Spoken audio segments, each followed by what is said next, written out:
It is only 8:43 here in London, but let's talk about some typical. Global wine production has plummeted to its lowest level since 1961 as a cocktail of inflation, climate change, and lowering wine consumption shakes up the industry. That's according to the International Organization of Vine and Wine, but several consumer trends seem to be keeping the sector afloat. Karen Cho has more on this story. For many, the holiday festivities are marked by popping the champagne cork or opening a bottle of wine to share with loved ones. But as you take a sip, spare a thought for the wine industry that has weathered its smallest vintage since 1961. Add to the mix inflationary pressure, climate change, and falling wine consumption. It's a fruity blend for the industry.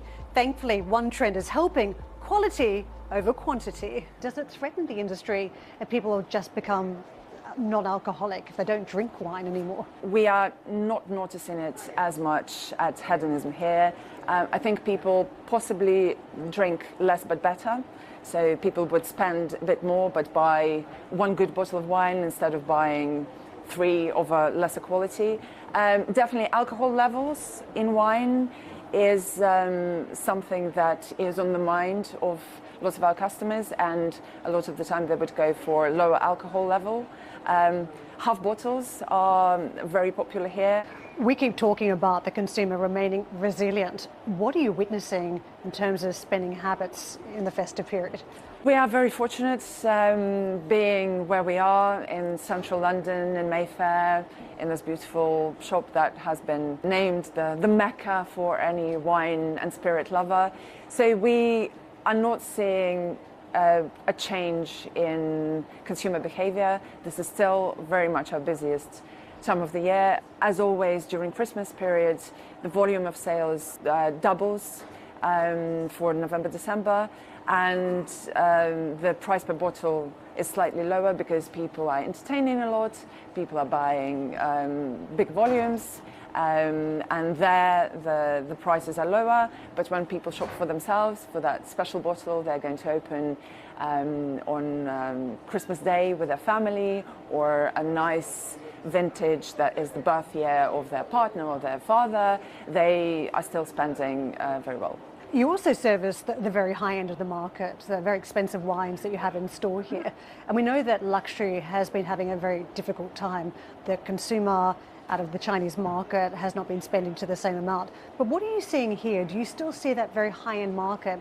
And if you are selling, is it for investment or is it for consumption?